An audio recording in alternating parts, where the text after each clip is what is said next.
سەدەیەک تێپەر دەبێت بەسەر دامەزراندنی ئەم قوتابخانە سەرەتاییەدا و یەکەم بەڕێوەبەری مامۆستایەکی کورد بووە.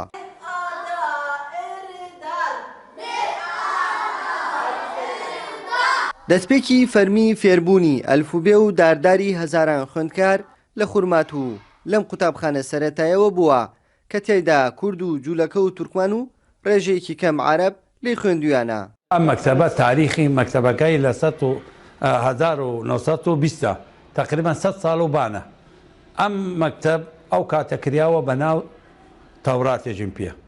دوای فترەی تاریخی بێن فترە و فترە گۆریاوە لە هەندرین لە نظامیە لە ئەقس و تووز و لە ثانیە دوایی ئەدریسی ئەخیرا لە ئەدریسیمە. ئەم مەکتەبە هەزاران دەرچوو لە مەکتەبە تەخەڕوجیان کردە. یعنی نایژە مەدەنان بەس تورکمان بوو یا یاهودی بوو ئێرە یا بەس عەرەب بوو یا کورد بوو لە گشت قۆمیات ئێرە وەک برا حیاتیان کردە و ئیدارەیان کردە و هەیە زۆر کەس ئێرە تەخەڕوجی کرد لە گشت قۆمیاتەکە. بەڕێوەبەری ئێستای قوتابخانەکە باس لە چۆنێتی پاراستنی تۆماری قوتابخانەکە دەکات لەو هەموو ڕۆداوانەی بەسەر شارەکەدا هاتووە. لە 2003 تا لارستە ئەی حەدەثش بیە من چینی سجلات هەیە گشتی خڕەکەمەی خەمەوە لە ناو سەیارای وەم بۆ ماڵ ئەحدات تەواوە بێ ئەی تێرمەوە ئەمە ئەمانەتە تاریخ شارە نەبەسەم سجلەکانە ڕەمە سجلەکان خۆمان سجلەکان چەنی ئاوایی ئەمفال بوو 13 تقریبان ئاوایی گشتی سجلەکان لای من بوو.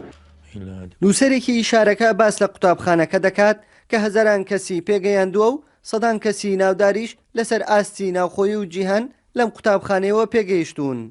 لەو خوێندنگەیە کەسانی باش پەروەردەبوون و کەسانی باش گەیشتن بۆ نمونە یەکەم کەسایەتی ئیسحاق ئیبراهام ڕابین پێنجەم ڕئیس وزەرای ئیسرائیل وەکو کەسایەتی کوردیش زودی خورشید داودی خوێندنگەی تەواو کردووە دواتر بووەتە مامۆستای زانکۆ پلەی دکتۆرای هێناوە لە زانکۆی مووسڵ مامۆستای تورکمان ئەکرەم جەعفەر ئەلبەیاتی بە نازناوی ئەکرەم توزلۆ ناوی دەرکرد. ئەوەی جێی نیگەرانی ئیدارەی قوتابخانەکەیە تەمەنی 100 ساڵ بەسەر قوتابخانەکەدا تێپەڕی و لایەنە پەیوەندیدارەکان هیچ مەراسیمێکیان بۆ یەکەم فێرخوازی مێژووی سەدەیەکی شارەکە نەکردەوە.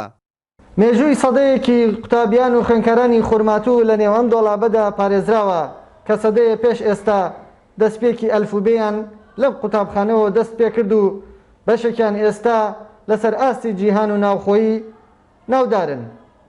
کاروان حەبیب، کورتسات نیوز، خورماتوو.